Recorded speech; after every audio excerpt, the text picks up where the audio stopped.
आज का प्रातः क्लास है 10/7/1967। सोमवार को रिकॉर्ड चला है। ये कौन आया आज सवेरे सवेरे कि दिल चौंक उठा सवेरे सवेरे।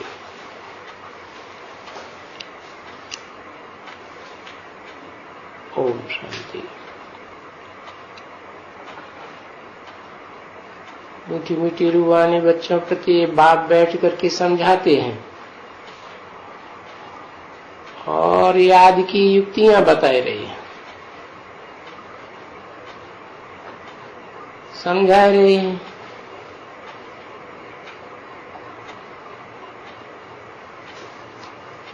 बैठे रहते हैं बच्चे। ये अंदर में ये कहते हैं कि शिव बाबा कुछ बोले,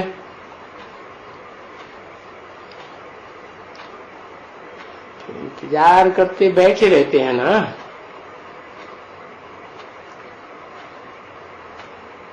बाबा नहीं बोलते हैं और बैठ करके यहाँ बैठ जाते हैं।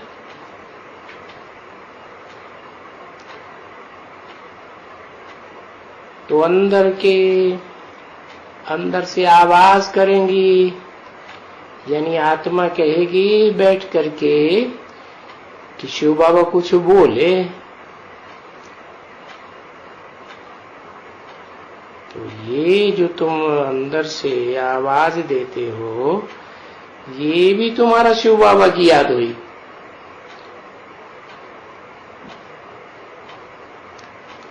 तो ये भी नोट करना चाहिए। अच्छा, बाबा शिव बाबा एक आधा घंटा नहीं बोलते हैं,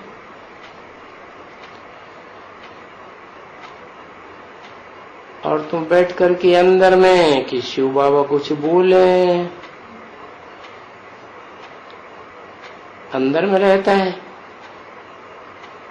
और जानते हैं कि शिव बाबा इस तन में विराजमान है, और आत्माएं कहती हैं कुकु कुछ बोले। तो ये भी तुम्हारी याद का यात्रा का जो फल है वो मिल सकता है, क्योंकि ये मदद देते हैं तुम बच्चों को।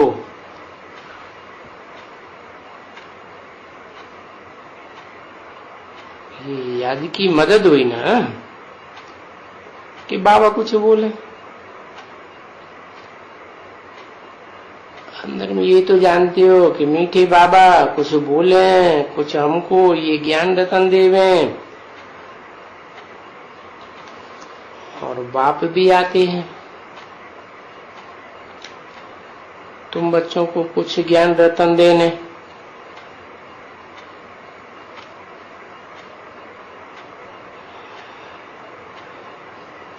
तो अभी उन ज्ञान रत्नों में पहला नंबर रत्न क्या है?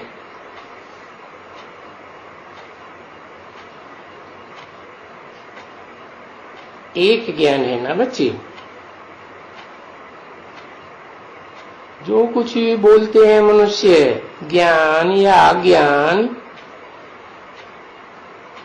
ये बाप जो कुछ भी बोलेंगे वो तो ज्ञान का सागर है ना बच्चे। तो ये बोलेंगे बच्चे देही अभिमानी होकर के बैठो।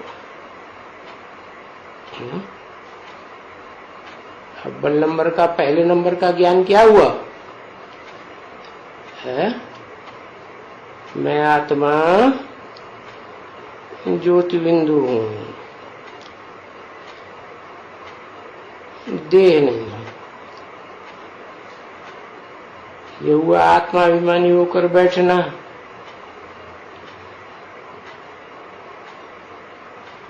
तो ये ज्ञान कहा। तो बाप कहेंगे कि बच्चे बाप को याद करो।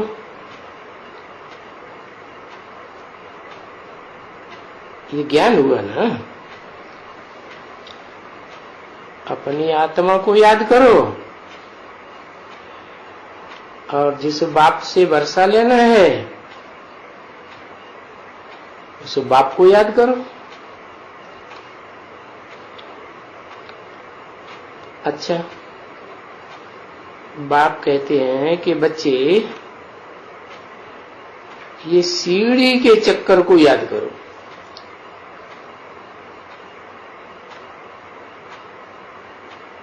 इस सीढ़ी में 84 का चक्कर है ना, सीढ़ियां हैं 84। तो ये बात बुद्धि में आई, ये भी ज्ञान हुआ, क्योंकि ये सब ज्ञान है ना। जो कुछ भी कहेंगे और जो कुछ भी समझाएंगे उसको ज्ञान कहेंगे।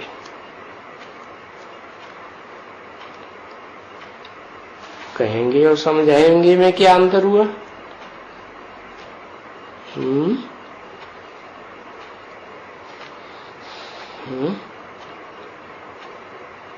कहना होता है और सुनना होता है। तो ये तो मुख से कहना हुआ और कान से सुनना हुआ।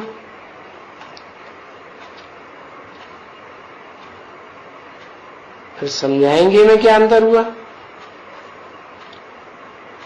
समझ की बात तो बुद्धि से समझी जाती है ना, ऐसे थोड़े ही सिर्फ कान से सुन लिया, मुख से सुन लिया और सुनाई दिया। तो जो बात गहराई से समझाई जाती है तो वो बुद्धि की बात है, तो उसको भी ज्ञान कहेंगे ना।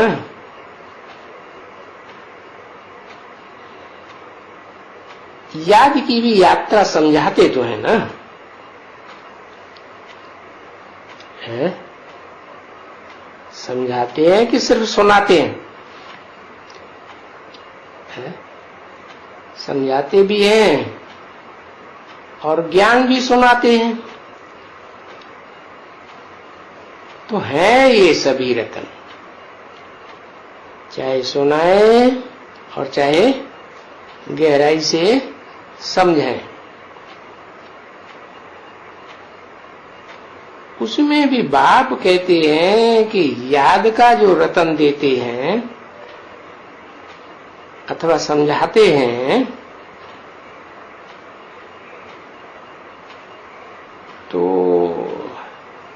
एक रतन ऐसे होते हैं जो याद के लिए ही देते हैं। याद के लिए बहुत अच्छे रतन होते हैं।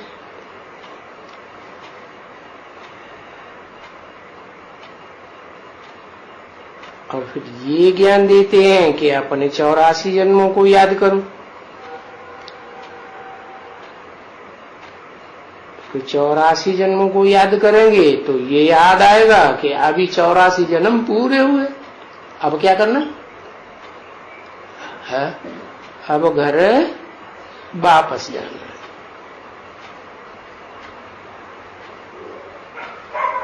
घर वापस जाना है।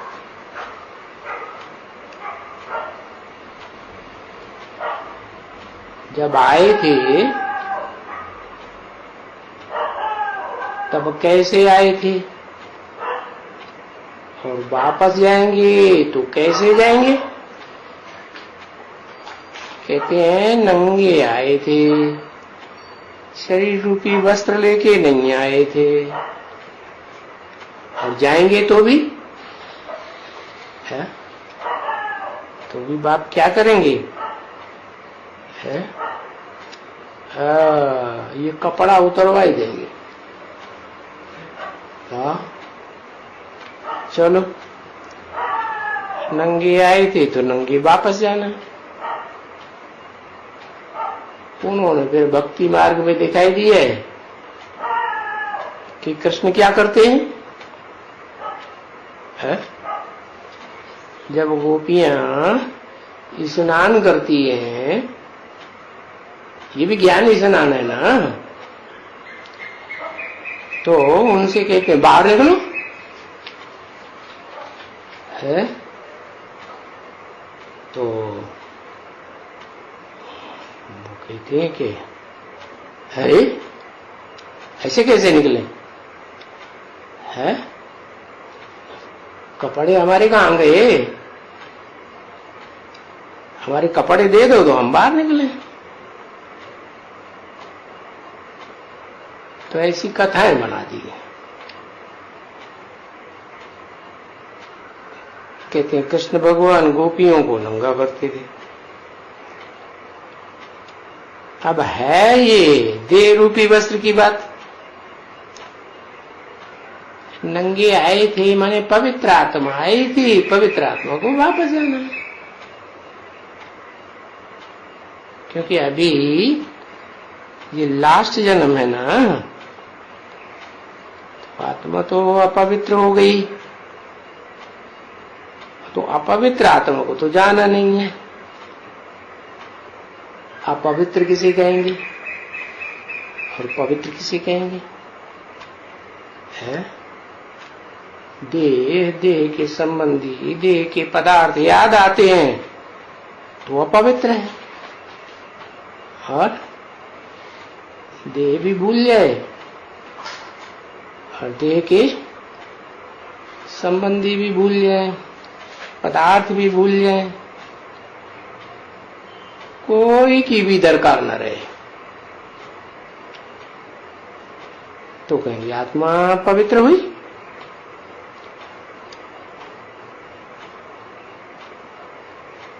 तो अपवित्र को तो कोई वापस जाना नहीं है।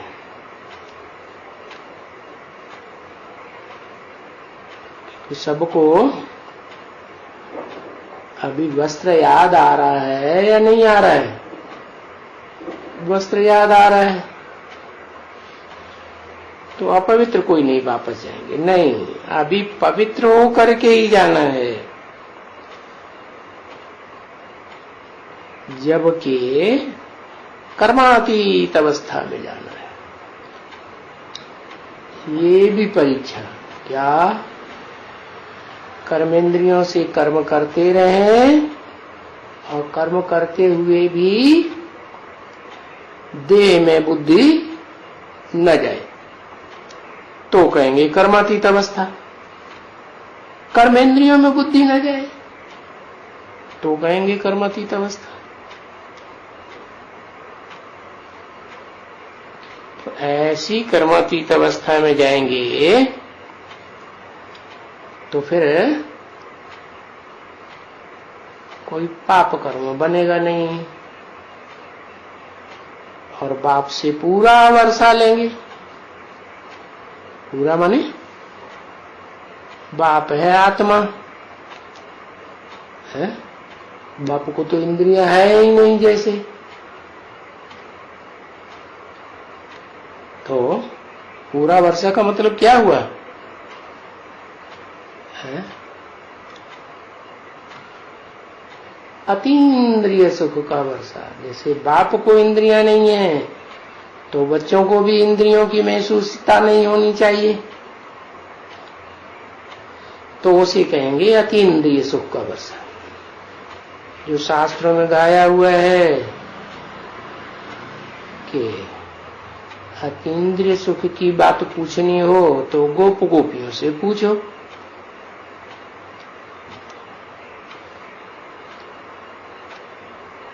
तो जब ऐसी स्टेज बनावेंगे तब ही पूरा वर्षा मिलेगा। तब क्या हो जाएगा, तब पूरा वर्षा मिलेगा जबकि आत्मा सतो प्रधान हो जाएगी।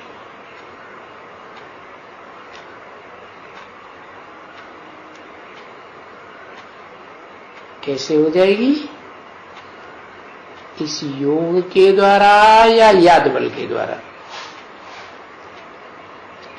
किससे योग लगा के है, उसी से योग लगा के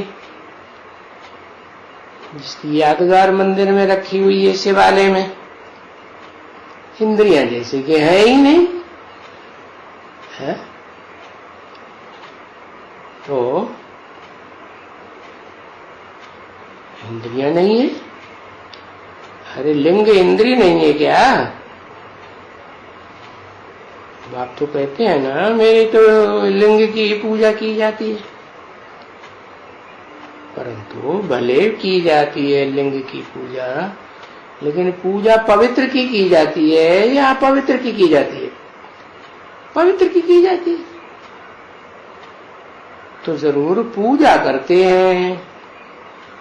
और दुनिया में जितने भी देवताएं के मंदिर होते हैं और मूर्तियां होती हैं, उनमें सबसे जास्ती मंदिर और मूर्तियां शिव के दिखाते हैं। खुदाइयों में भी शिवलिंग सबसे जास्ती मिले हैं।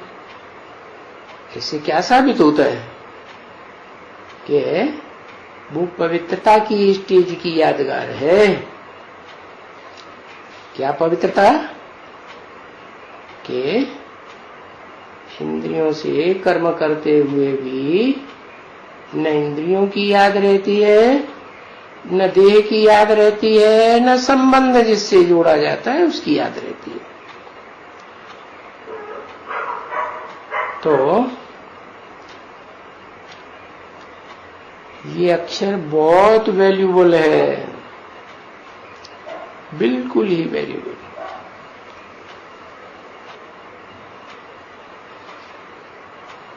जो बाप समझाते हैं वो तो अच्छी तरह से नोट कर देना चाहिए है?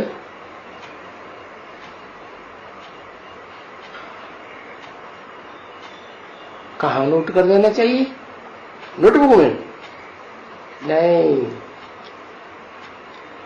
हाँ, बुद्धि की जो नोटबुक है बुद्धि रूपी पॉकेट में रखी रहती है ना, उस आत्मा के अंदर अच्छी तरह नोट कर देना चाहिए।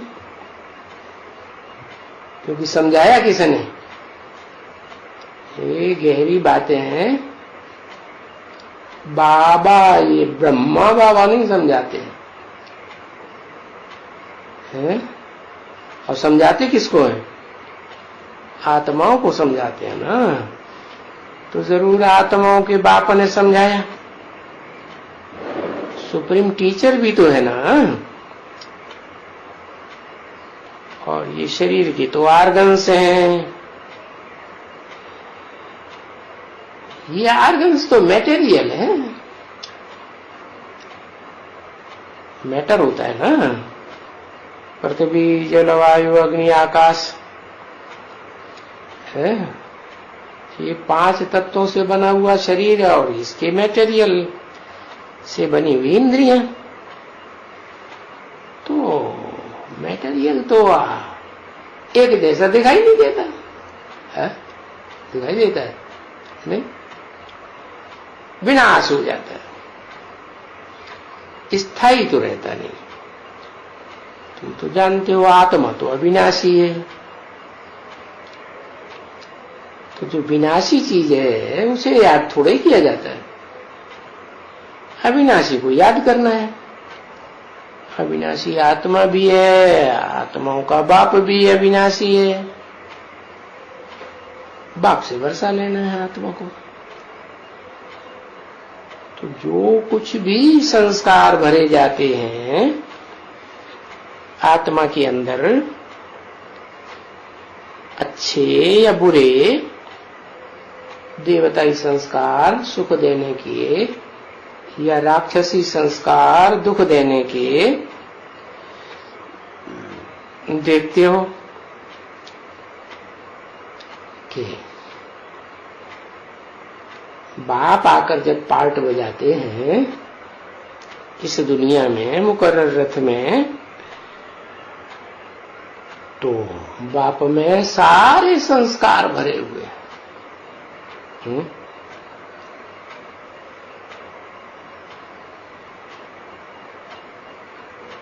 सारे मने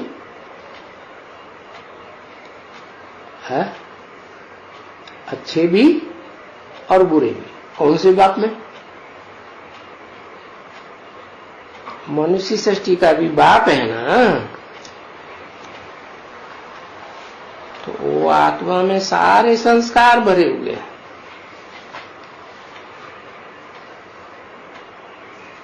बताओ कौन कौन से संस्कार भरे हुए हैं?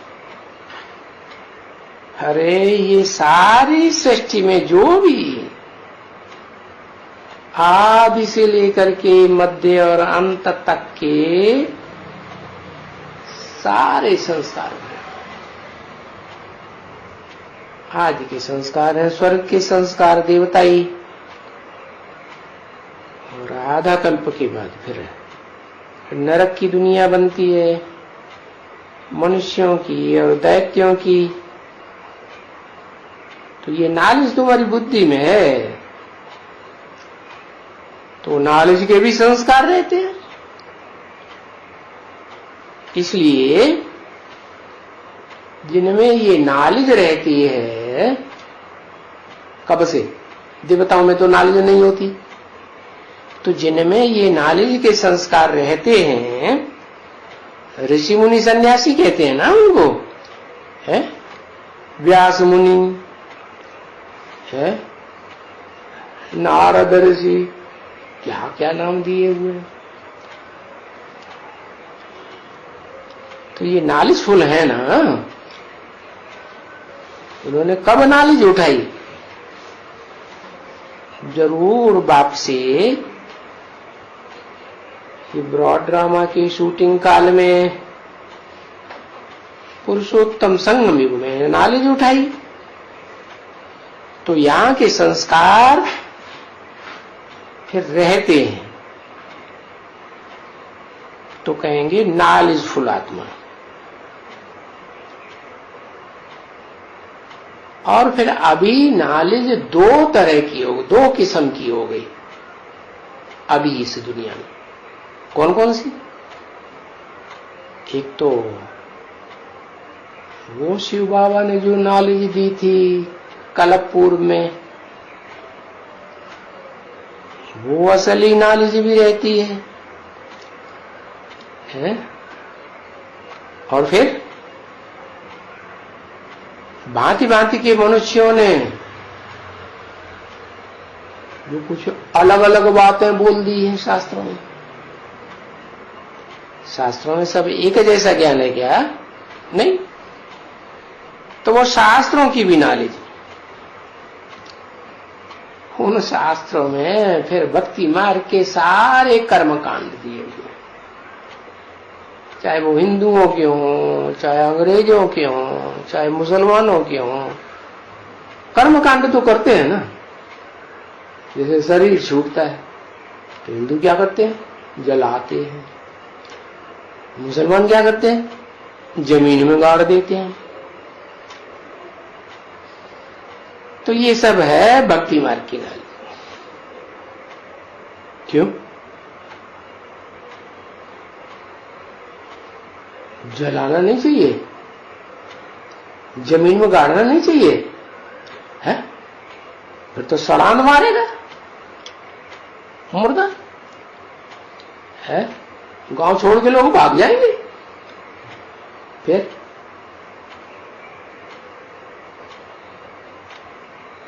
बाप कहते हैं आत्मा तो निकल जाती है शरीर छोड़ने के बाद, जाकर के दूसरी माता के गर्भ में प्रवेश कर जाती है। तो झगड़े की इसमें कोई बात नहीं। नहीं तो इस दुनिया में तो बड़े झगड़े हैं। मुसलमान हिंदू कहते नहीं गाड़ना चाहिए, वो कहते नहीं जलाना चाहिए। अरे आत्मा तो निकल गई ना, अब चाहे गाड़ो और चाहे जलाओ, या पत्थर से बांध के नदी में डाल दो, मछलियां खा जाएंगी। ज्यादा फायदा किसमें है? नदी में डाल दिया, मछलियों ने खा लिया, तो जिस आत्मा का शरीर है उसको फायदा होगा कि नहीं है? अरे शरीर भी काम आ गए।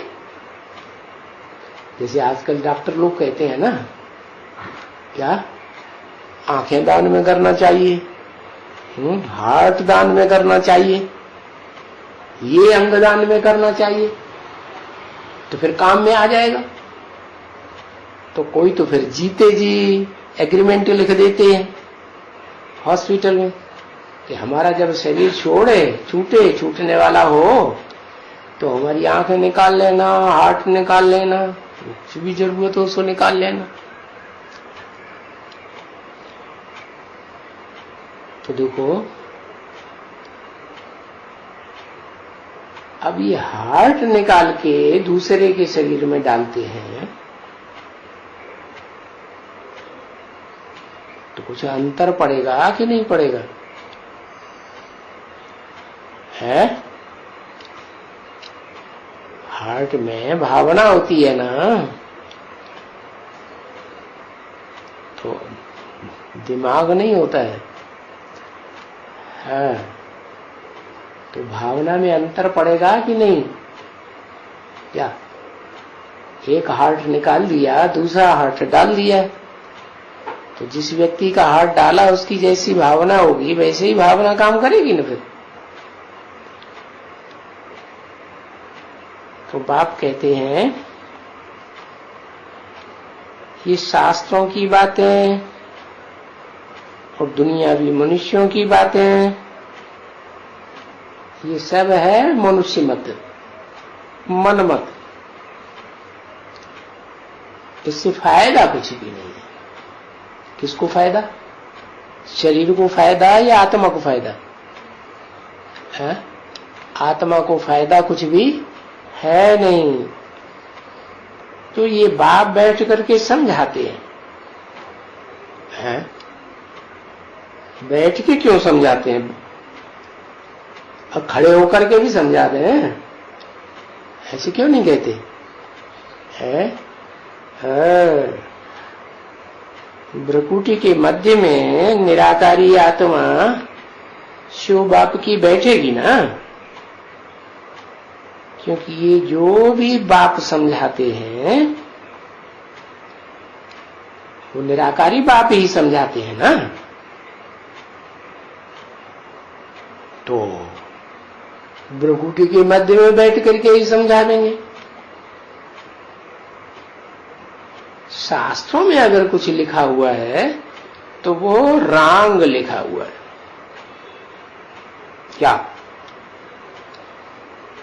क्या लिखा हुआ है? कि आत्मा अंगुष्ठ मिसल है। अरे अंगुष्ठ मिसल आत्मा हो, बाप की भी आत्मा अंगुष्ठ मिसल हो और भ्रकुटी में आगे बैठे और गुम्मड़ाई पड़ जाए, तो ये रंग लिखा हुआ है ना। तो वो आत्माओं की यादगार बनाते हैं। शालिग्राम रुद्रज्ञ रचते हैं ना, तो एक बड़ा लिंग बनावेंगे बाप की यादगार, और बच्चों की यादगार छोटे छोटे शालिग्राम बनावेंगे।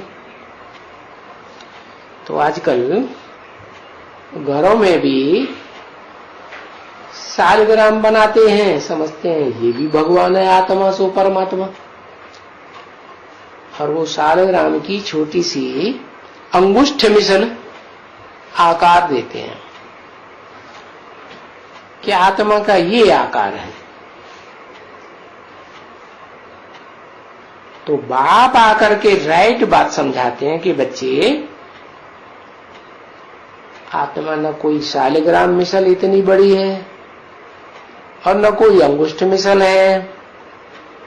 ये तो तुमने जो 84 का चक्कर लगाया है ना, है इतनी मोटी आत्मा हो तो वो तो दिखाई पड़ जाएगी, जाते जाते पकड़ लेंगे लोग, है?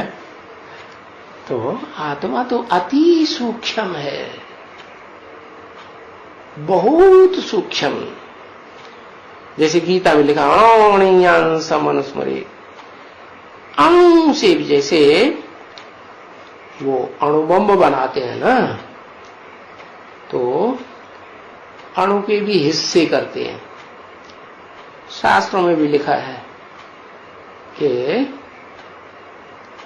एक मिट्टी का जो कण होता है उसके हजारों हजार टुकड़े करो, उतनी बड़ी आत्मा होती है। ऐसा कुछ है नहीं। आत्मा तो बिंदी मिसल है, और बिंदी तो चाहे जितनी छोटी बना दो, उसकी कोई लंबाई चौड़ाई तो होती नहीं है। तो इसलिए ज्योमेट्री पढ़ाते हैं ना, तो उसमें समझाते हैं कि बिंदु की लंबाई चौड़ाई नहीं होती है। तो ये बाप तुमको मदद देते हैं, बाप को याद करने में क्या होगा? तुम्हारी आत्मा बाप समान, जैसे बाप को कोई कर्मों को लेप छेप लगता है, शिव बाप को नहीं लगता। ऐसे तुम्हारी आत्मा भी जब निराकारी बन जाएगी तो तुमको भी कर्मों का लेप छेप नहीं लगेगा। तुम्हारी आत्मा संपन्न हुई, जैसे कि 84 के चक्कर से बाहर आ गई, और बाहर आ गई तो 84 के चक्कर में तो इंद्रियों के द्वारा सुख दुख मिलता है, और जब बाहर आ गई तो इंद्रियों का सुख खलास। वैकुंठ दिखाते हैं कि वैकुंठ में विष्णु भगवान, कृष्ण भगवान बड़े अतीन्द्रिय सुख भोग करते हैं। तो बाप भी कहते हैं तुम्हारी 84 जन्म अभी पूरे हुए, अभी क्या करना है? ये जो इंद्रियों का सुख भोगने की जो आदत पड़ी हुई है, उस आदत को खत्म करना है। अभी हमको बाप के पास जाना है, तो जहां जाना है वैसा ही बनना पड़े ना। निराकारी धाम में जाना है तो निराकारी स्टेज धारण करनी पड़े। निराकारी स्टेज माना निराकार आत्मा की याद रहे, देह और देह की कर्मेंद्रियां संबंधी वगैरह याद नहीं आना चाहिए। अगर याद आते हैं तो आत्मा मैली है या पवित्र है? मैली है, क्योंकि कपड़े मैले हैं ना। मैले कैसे है? शरीर को लोग कितना प्यार करते हैं। कोई सुंदर चेहरा मोहरा देखा तो कितना फिदा हो जाते हैं। तो शरीर रूपी कपड़े मैले बता दिए। अरे हाँ, बाबा कहते हैं मैले हैं। स्वर्ग में तो इतने मैले नहीं थे, सुख तो भोगते थे, लेकिन श्रेष्ठ इंद्रियों से सुख भोगते थे, इसलिए कपड़े मैले नहीं थे।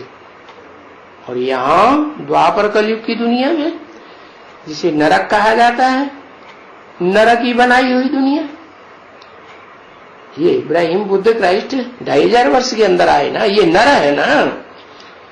तो ये नरक की बनाई हुई दुनिया, नरक, उसमें तो दुख ही दुख। क्यों? क्योंकि भ्रष्ट इंद्रियों से सबके कपड़े मैले कर दिए।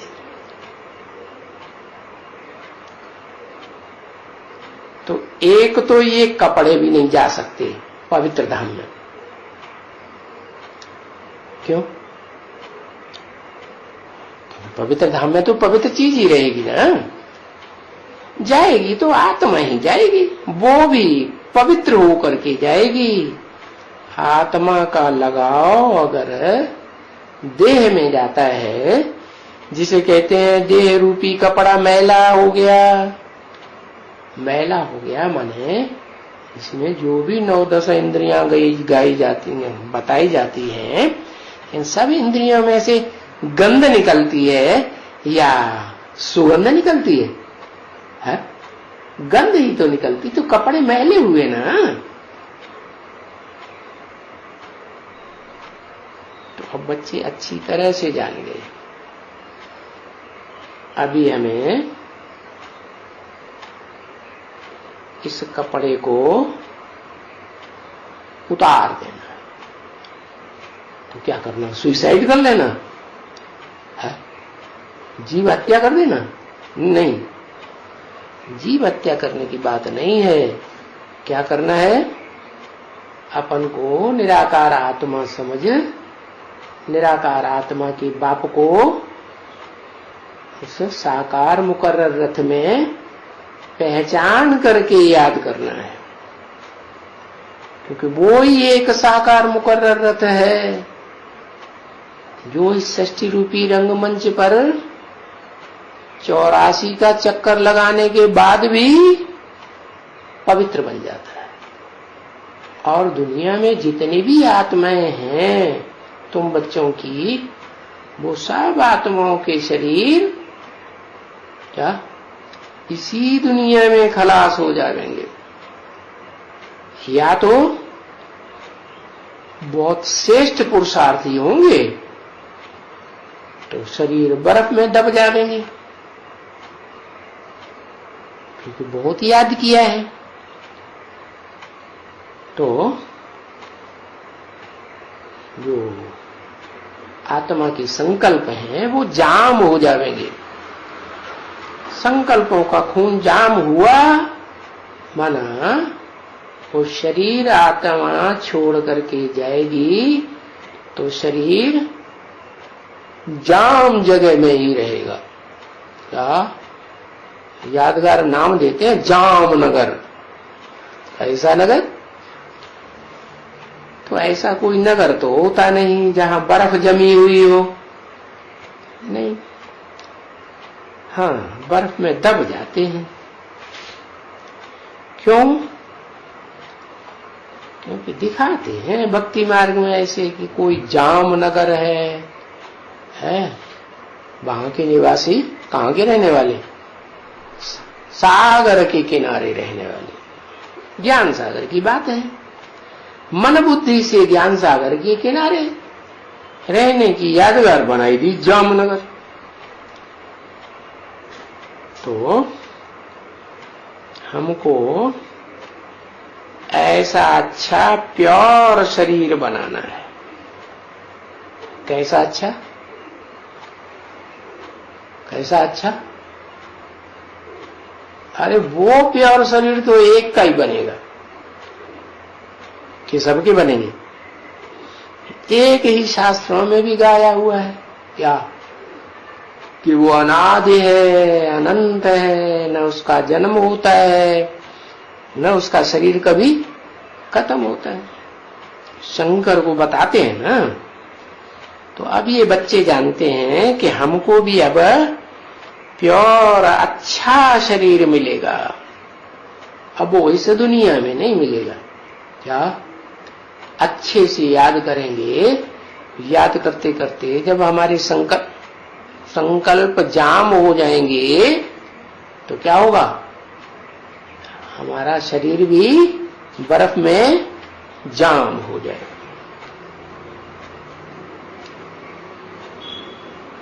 बाकी ऐसा नहीं है कि इस दुनिया में हमको स्वर्ग के देवताओं का पवित्र शरीर मिल जाएगा, नहीं। इसलिए यहां का शरीर जिसको पुरानी जूती कहते हैं, क्या जूती पुरानी हो जाती है ना तो फट जाती है, बार बार रिपेयर करनी पड़ती है तो दुखदाई हो जाती ना। तो जूती कहो, उसको शरीर कहो, क्या ऐसे पांव है ना, उसको मिसाल दिया बुद्धि के साथ। क्या जैसे पांव में जूते पहने जाते हैं, वैसे ही ये बुद्ध रूपी आत्मा शरीर रूपी जूती पहनती है। जन्म जन्मांतर नई नई जूती। तो अब पता लग गया कि ये शरीर तो तमो प्रधान पुरानी जूती हो गई। क्या कैसी जूती हो गई है? अरे भारत में कहते हैं ना कि पुरुष की एक स्त्री मर गई तो पुरानी जूती गई और नई लेते हैं। अरे ये क्या बात हुई? ऐसे क्यों कहते हैं? ऐसी बेइज्जती क्यों करते हैं शरीर की है? और फिर स्त्री की। अरे सुख भोगते हैं ना, जूती पांव में होती है, बुद्ध रूपी पांव में जूती होगी तो कांटे लगेंगे, दुख होगा? दुख होगा ही नहीं है, आराम मिलेगा बुद्धि रूपी पांव को। तो अभी तो ये जूती पुरानी तमो प्रधान जर्जरी भूत हो गई, घड़ी घड़ी बीमारी आ जाती है। तो बताया इस शरीर से, इस जूती से वैराग आता जाता है। क्या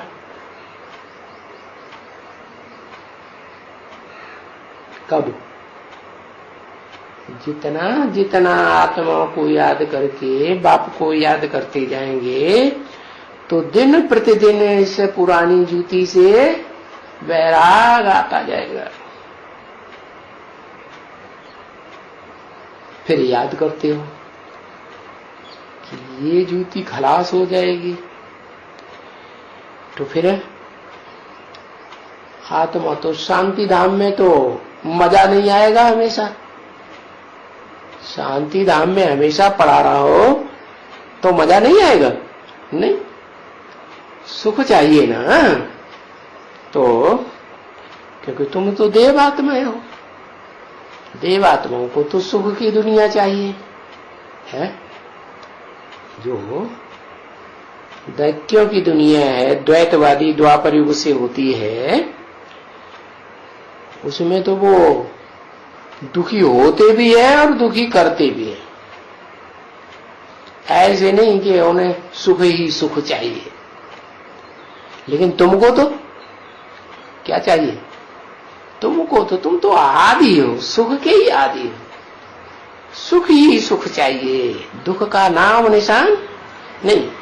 तो भविष्य में जो तुम्हारी आने वाली नई दुनिया है, उस दुनिया में अब शरीर नया लेने का क्या? तो फिर दिन प्रतिदिन इस पुरानी जूती से क्या होना चाहिए? नफरत आना चाहिए। देखो, और जो भी कुछ इम्तिहान वगैरह होते हैं ना, उनमें ये बातें शरीर नया या फलाना, ये कोई भी बातें नहीं उठती है। कितनी कितनी पढ़ाइयां पढ़ते हैं, देश में विदेश में जाके पढ़ते हैं, लेकिन ये बातें वहां नहीं पढ़ाई जाती। क्या कि ये पुराना शरीर छोड़ना है, नया शरीर लेना है, कुछ नहीं। ये बातें तो तुम बच्चे जानते हो कि हम आत्माओं को जब हम सतयुग में थे ना, तो हम कितने सुखी थे है। नए शरीर से, गोल्डन शरीर से कितना सुख भोगते थे। आत्मा भी गोल्डन एज और शरीर भी गोल्डन एज। तो तब आत्मा भी हमारी नई थी, शरीर भी नया था। आत्मा प्योर थी ना, और शरीर भी बहुत प्योर, एकदम गोरा। क्या? आत्मा बीज है और शरीर जाड़ है। अब बीज पुराना धुराना डालेंगे गमले में, तो क्या होगा? है कुछ भी पैदा नहीं। अब भिंडी डाले, कहीं छोटी छोटी दो तीन चार आ जाएंगी बस। नहीं तो उस बीज को नया करके डालते हैं ना, तो फिर बहुत अच्छा फल देता है। तो जैसे वो बीज को परिष्कृत करके यूज करते हैं उगाने के लिए, वैसे ये आत्मा भी, आत्मा बीज है ना शरीर का, तो आत्मा भी पवित्र चाहिए। इसको क्या करना पड़े? है जैसे बीज को प्यूरिफाई करते हैं, ऐसे बाप आकर फिर क्या करते हैं? ये आत्मा को पवित्र बनाते हैं। अभी आत्मा पतित हो गई तो शरीर भी पतित हो गया, तो जो फल मिलता है सुख, वो भी ऐसा ही मिलता है ना बच्चे? 10/7/1967 की वाणी का दूसरा पेज। अच्छा, अभी हम जानते हैं कि बाबा ने आकर के समझाया कि बच्चे अभी इस समय में तुम्हारी आत्मा भी इम्प्योर हो गई है, तो तुम्हारा शरीर भी ऐसे ही इम्प्योर हो गया है। क्योंकि जैसा सोना होगा वैसा ही जेवर बनेगा। सोने में खाद पड़ी हुई है ढेर सारी। क्या? सोने को सस्ता बनाने के लिए सुनार लोग क्या करते हैं? जेवर को उनमें खाद डाल देते हैं, चांदी की, तांबे की, लोहे की भी डाल देते हैं, तो उतना बढ़िया थोड़ा ही रहता है, कॉस्टली। तो आत्मा सोना जैसा जेवर थी सतयुग में। ये तो तुम बच्चे समझते हो ना, क्या कि ज्यादा वैल्यूबल सोना होता है कि चांदी की तांबा? सोना ज्यादा वैल्यूबल होता है। तो सोने की तरह अगर आत्मा को पवित्र बना लेंगे, वैल्यूबल बना लेंगे, तो कौन सी दुनिया में जन्म मिलेगा? है सत्य की दुनिया में जन्म मिलेगा। और उससे भी ज्यादा पवित्र होता है क्या? उससे भी ज्यादा कुछ कॉस्टली होता है क्या? क्या होता है? क्या कॉस्टली होता है? हाँ, हीरा उससे भी कॉस्टली होता है। और ये हीरे जैसा जन्म लेना हो तो ये पुरुषोत्तम संगम युग आया हुआ है। ये तो युग का नाम है संगम, आत्मा नहीं है। संगम युग में आत्मा पवित्र बनती है।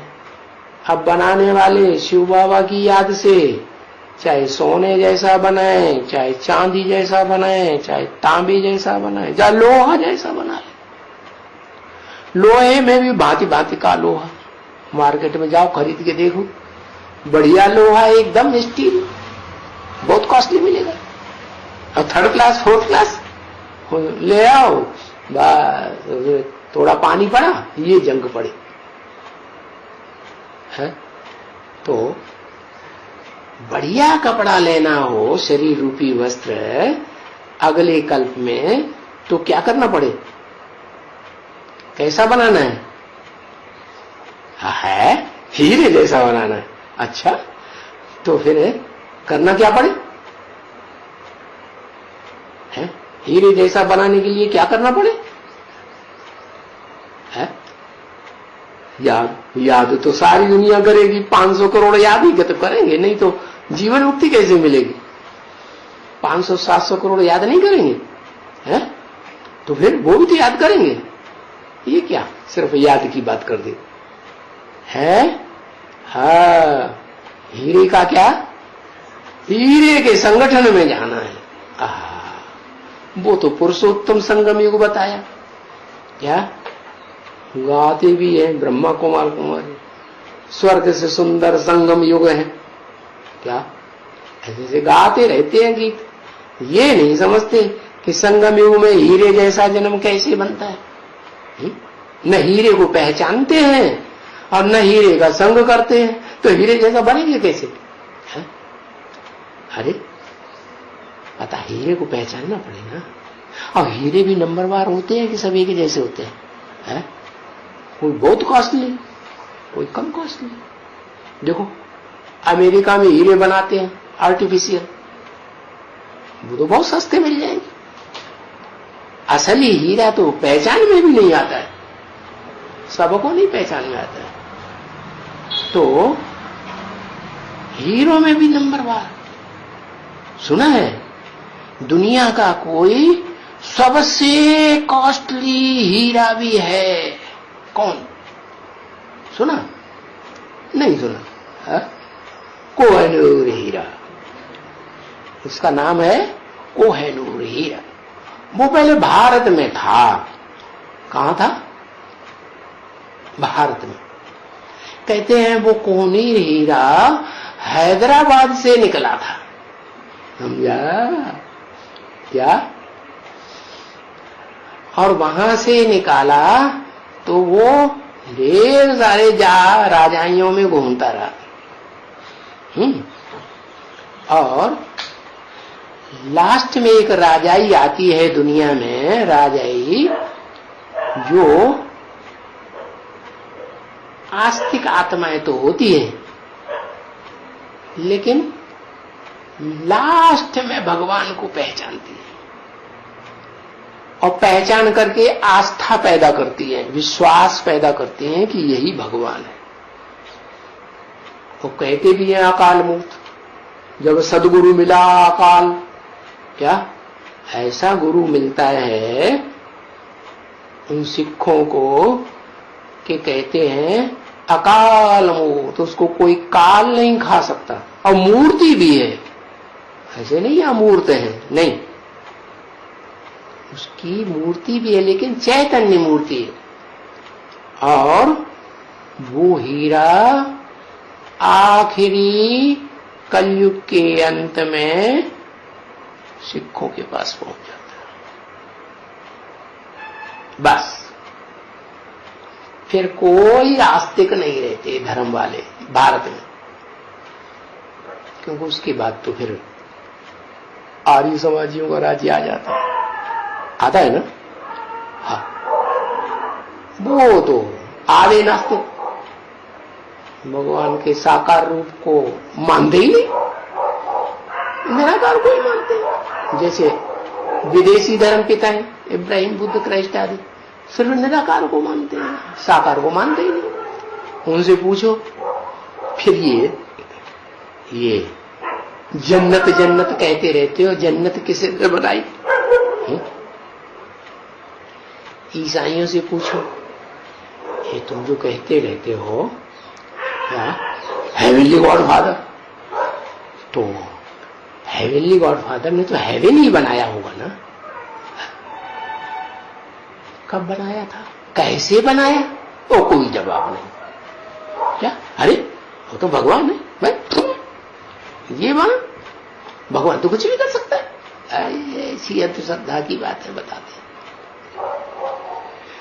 ज्ञान की कुछ भी बात नहीं, क्योंकि वो उस ज्ञान की रोशनी फेंकने वाले हीरे को पहचानते ही नहीं।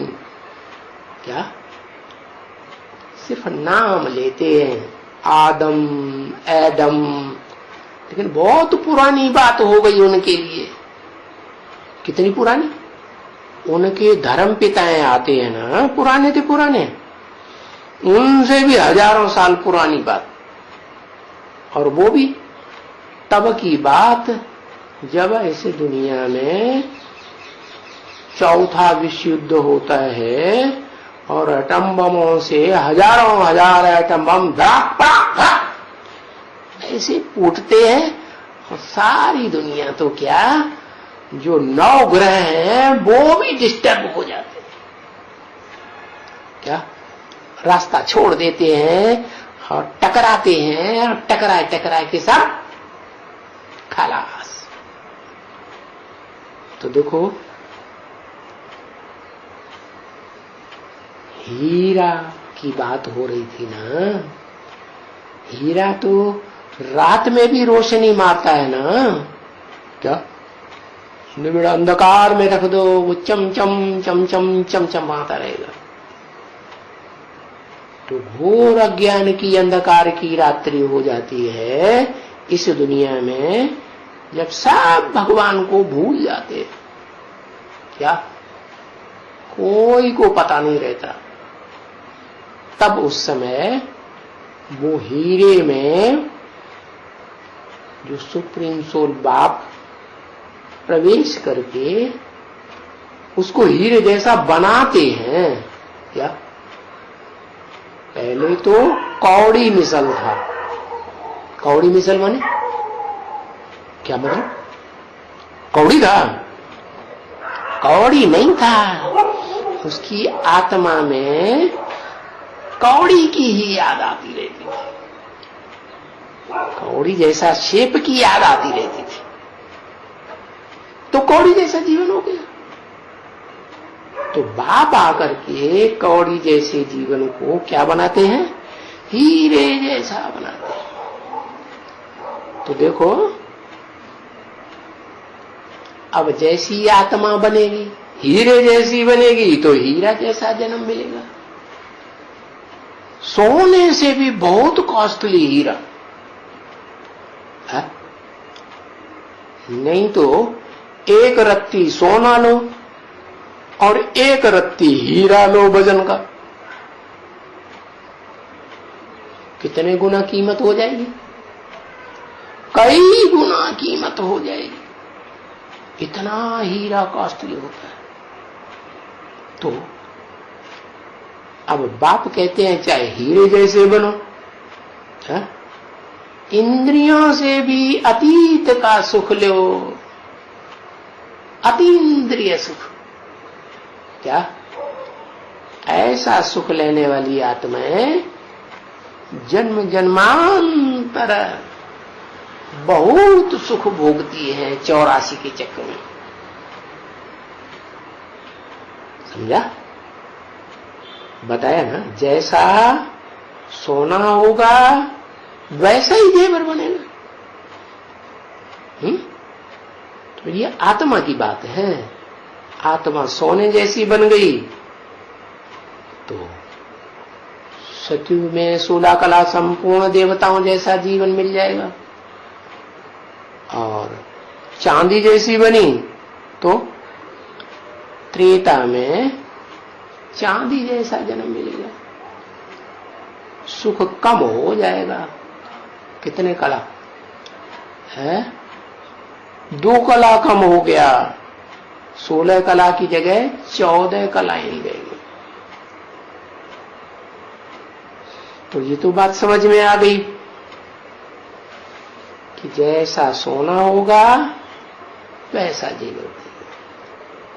अब सोने में तो अलाय पड़ती है, हीरे में अलाय पड़ती है क्या? हीरे में अलाय नहीं पड़ती है। फिर हीरे को प्योर नहीं बनाया जाता। हीरे की वैल्यू बढ़ाई जाती है। क्या? हीरो को बहुत घिसा जाता है, जितना ज्यादा घिसा जाएगा उतना सूरत ये फर्स्ट क्लास बनेगी इसी जन्म में। क्या?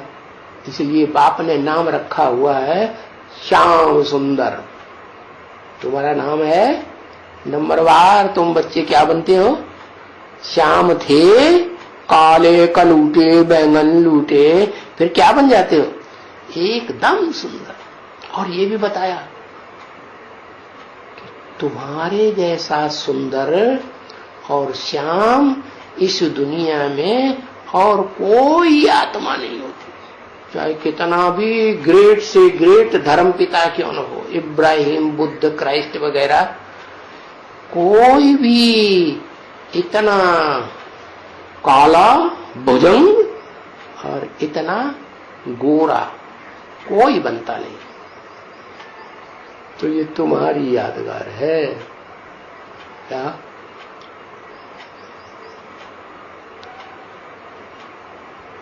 और नंबरवार यादगार है। तो फिर क्या समझे? है? कुछ समझे कि नहीं समझे? आत्मा को कैसा बनाना है? हीरे जैसा बनाना है कि सोने जैसा बनाना है कि चांदी जैसा बनाना है? क्योंकि भले मनुष्य से देवता बनने का लक्ष्य तो दिया बाबा ने, लेकिन देवताएं भी तो नंबरवार होते हैं ना। कोई 16 कला संपूर्ण सतयुग में, कोई 14 कला संपूर्ण त्रेता में, कोई द्वापर में। देवताएं तो कहे जाएंगे, देवात्माएं तो होंगी, क्योंकि वो देवी देवता धर्म को मानने वाले ही होते हैं। क्या? देवी देवता धर्म की क्या पहचान बताई? एक धर्म, एक राज्य, एक भाषा, एक कुल और संगठित परिवार। आज भी ऐसा है, देवी देवता सनातन धर्म का परिवार खत्म नहीं हो गया, प्रायः लोप होता है, बहुत करके ढूंढने से बड़ी मुश्किल से मिलेगा। क्या? हाँ, ऐसी आत्माएं जो हैं वो हैं जो अंतिम जन्म में भी अपने उस ऊंच कुल की लाज बचा के रखती है। कौन सा ऊंच कुल? जो हीरे जैसा ऊंच कुल था। अब समझ में आ गया कि हमारी आत्मा को बहुत वैल्यूबल बनाना है याद की यात्रा से। ओम शांति।